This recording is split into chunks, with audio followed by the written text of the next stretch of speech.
നമ്മൾ ഉപയോഗിക്കുന്ന current power സ്റ്റേഷനുകളിൽ ഉൽപ്പാദിപ്പിക്കുന്നു, വെള്ളം ഡാമുകളിൽ സംഭരിക്കുന്നു. എന്നാൽ ഇന്റർനെറ്റ് എവിടെയാണ് ഉത്പാദിപ്പിക്കുന്നത്?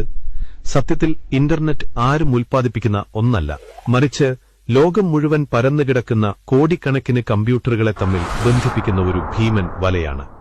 ആ വലയിലൂടെ ഒരു ചെറിയ ഡാറ്റ സഞ്ചരിക്കുന്ന വഴികൾ നമുക്കൊന്ന് കണ്ടാലോ? ഈ യാത്ര തുടങ്ങുന്നത് നിങ്ങളുടെ ഒരു ക്ലിക്കിലാണ്.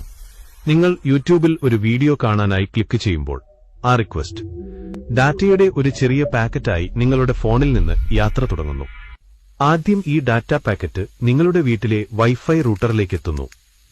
റൂട്ടർ അതിനെ വയറുകളിലൂടെ നിങ്ങളുടെ അടുത്തുള്ള ഇന്റർനെറ്റ് സേവനദാതാവിന്റെ ISP ഓഫീസിലേക്കോ ടവറിലേക്കോ എത്തിക്കുന്നു. ഇനിയാണ് ഏറ്റവും വലിയ അത്ഭുതം. നിങ്ങൾ കാണാൻ ആഗ്രഹിക്കുന്ന യൂട്യൂബ് വീഡിയോയുടെ സെർവർ ഇരിക്കുന്നത് അമേരിക്കയിലോ സിംഗപ്പൂരിലോ ആണെങ്കിൽ നമ്മുടെ ഡാറ്റ പാക്കറ്റ് അങ്ങോട്ട് യാത്ര ചെയ്യുന്നത് ആകാശത്തിലൂടെയല്ല, മറിച്ച് കടലിനടിയിലൂടെയാണ്. ലോകത്തെ എല്ലാ രാജ്യങ്ങളെയും ബന്ധിപ്പിച്ച് നമ്മുടെ എല്ലാം മുടിയേക്കാൾ കനം കുറഞ്ഞ ഫൈബർ ഒപ്റ്റിക് കേബിളുകൾ കടലിനടിയിലുണ്ട്.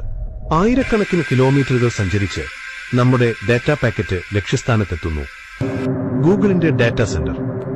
ലക്ഷക്കണക്കിന് കമ്പ്യൂട്ടറുകൾ, സെർവറുകൾ 24 മണിക്കൂറും പ്രവർത്തിക്കുന്ന ഒരു ഭീമാകാരമായ കെട്ടിടമാണിത്. ഇവിടെ നിന്ന് നിങ്ങൾ ആവശ്യപ്പെട്ട വീഡിയോയുടെ കോടിക്കണക്കിന് ഭാഗങ്ങൾ തയ്യാറാക്കി മടക്കയാത്രയ്ക്ക് ഒരുങ്ങുന്നു. ഇനി വീഡിയോയുടെ കോടിക്കണക്കിന് ഡാറ്റ പാക്കറ്റുകൾ അതേ വഴിയിലൂടെ കടലിനടിയിലൂടെ നിങ്ങളുടെ ഫോണിലേക്ക് ഒരുമിച്ച് കുതിച്ചെത്തുന്നു. ഇതെല്ലാം നടക്കുന്നത് നിങ്ങൾ കണ്ണ് ചിമ്മിത്തുറക്കുന്നതിനേക്കാൾ കുറഞ്ഞ സമയം കൊണ്ടാണ്.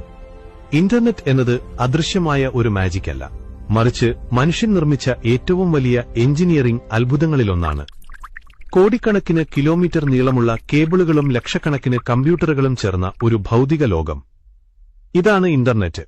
ഇതിനെ നിയന്ത്രിക്കുന്നത് ഏതെങ്കിലും ഒരാളല്ല, മറിച്ച് ആയിരക്കണക്കിന് കമ്പനികൾ ചേർന്ന ഒരു കൂട്ടായ്മയാണ്.